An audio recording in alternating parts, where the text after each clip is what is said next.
નામ પટેલ ભગવતીબેન મહેન્દ્રકુમાર છે. તેમની ઉંમર 64 વર્ષ છે અને છેલ્લા અમે માણસાના રહેવાસી છીએ અને છેલ્લા ઘણા સમયથી 5-6 વર્ષથી આને ઘૂંટણમાં દુખાવો હતો.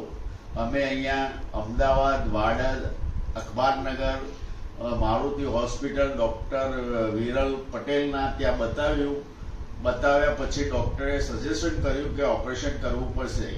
ઓપરેશન કરાયું અને ઓપરેશન કરાયા પછી 2 દિવસ પછી અમને રજા પણ આપી દીધી અને પગ અને ઢીંચણ વાળી શકે છે, ચાલી શકે છે અને સીડી બી ચડી શકે છે. બહુ ઉત્તમ પરિણામ છે.